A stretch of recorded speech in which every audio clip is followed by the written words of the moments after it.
Corona, जिसने पूरी पृथ्वी को एक साथ लॉकडाउन में जाने को मजबूर कर दिया।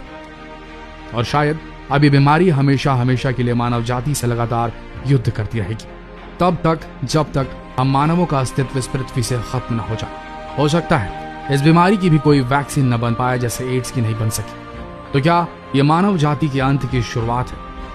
क्योंकि कोरोना ही नहीं, और भी कई वैश्विक विपदाएं हैं जो पृथ्वी पर केवल इसलिए उतरने वाली है, शायद ताकि एक बार फिर पृथ्वी से जीवन की सफाई हो सके, जैसे हर एक्सटेंशन साइकिल में होता आया है। ये वैश्विक आपदाएं हम इंसानों के लिए नहीं हो सकती हैं, लेकिन पृथ्वी का इतिहास उठाकर देखें तो यहाँ विनाश और फिर सृजन का चक्र लगातार चला है और कई बार चला है। जो जीव कभी राज करते थे इस पृथ्वी पर, अब उनके कंकाल धरती में दबे पाए जाते हैं, फॉसिल्स के रूप में। वैसे में क्या यह संभव है? ये शुरुआत है मानव जाति के अंत की।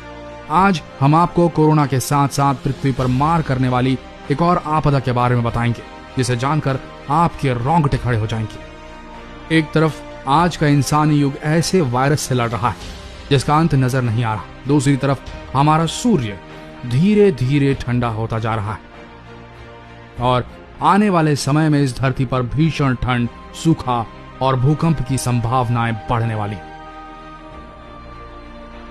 और ये सब होने जा रहा है सोलर मिनिमम के कारण। आखिर क्या है ये सोलर मिनिमम? आपको बता दें, ये सोलर मिनिमम एक ऐसी प्रक्रिया है जिसमें सूर्य धीरे धीरे ठंडा होने लगता है और साथ ही उसकी ग्रेविटेशनल फोर्स यानी कि उसकी चुंबकीय ताकत भी कम होने लगती है। और आखिर में यह सूर्य इतना ठंडा हो जाता है कि धरती पर हिमयुग की शुरुआत होने लगती है, यानी कि धरती से गर्मी का अस्तित्व खत्म होता चला जाता है।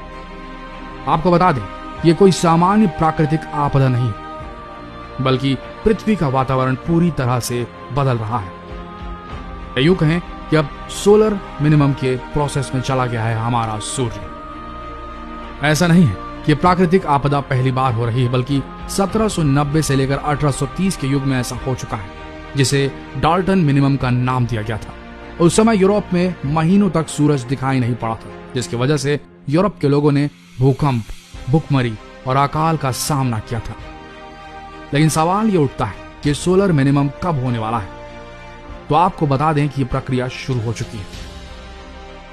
आप लोगों ने कुछ समय से ये नोटिस किया होगा कि कोरोना के बाद से इस धरती पर लगातार मुसीबतें आती जा रही हैं, जैसे कि तूफान, बेमौसम बारिश और बर्फबारी। और बेमौसम बारिश की वजह से लाखों करोड़ों टिड्डे पैदा हो चुके हैं, जिन्होंने लाखों टन अनाज सफा चट कर दिया है। और 1790 से 1820 की घटना फिर से दोहराने वाली। और इसका सबूत यह है कि पिछले कुछ समय से पृथ्वीवासी क्लाइमेट चेंज को महसूस कर रहे हैं। नासा के अनुसार हर 11 वर्ष के बाद सूर्य ठंडा होने लगता है, लेकिन इस बार की कंडीशन नासा के हिसाब से 1820 के उस युग से कर रही है कंपेयर, जब हिमयुग की शुरुआत जैसा कुछ हो गया था। आज एक तरफ जब मनुष्य कोरोना से लड़ रहा है, तूफानों से लड़ रहा है, टिड्डों से परेशान है, वहीं अगर इस हिमयुग की शुरुआत होती है तो यह मनुष्य के लिए बड़ा घातक सिद्ध होने वाला है। चिंता करने वाली बात यह है कि अगर फिर से हिमयुग आता है तो क्या हो सकता है? सीधी सी बात है, जब सूर्य ठंडा होने लगेगा तब पृथ्वी का तापमान भी गिरेगा, जिसकी वजह से कई जगहों पर बर्फ जम सकती है, कई जगहों पर तूफान आ सकते हैं, फसलें खराब हो सकती हैं, धरती पर बिजली गिर सकती है और यहां तक कि कई इलाकों में सुनामी भी आ सकती है। यानी कि इस धरती से मानव जाति विलुप्त होती चली जाएगी। कहने का तात्पर्य यह है कि पृथ्वीवासी एक साथ तूफान, बर्फबारी और इन सभी विपदाओं का सामना करने के लिए तैयार रहे, क्योंकि इसकी शुरुआत हो चुकी है। और इसका सबूत यह है कि मेक्सिको में बर्फ के ओलों से भरी नदियां बह रही हैं। भारत की ही बात करें तो कुछ ऐसे शुष्क इलाके हैं जैसे कि राजस्थान, यूपी, दिल्ली में बर्फबारी शुरू हो चुकी है और इसकी वजह से लगातार फसलें खराब हो रही हैं। दिल्ली में मई 2020 में आई बारिश में पानी की जगह सिर्फ बर्फ ही बर्फ गिरी थी, जिसने पूरी दिल्ली को बर्फ की चादर से ढक दिया था और पूरी दिल्ली हिल स्टेशन में तब्दील हो गई थी।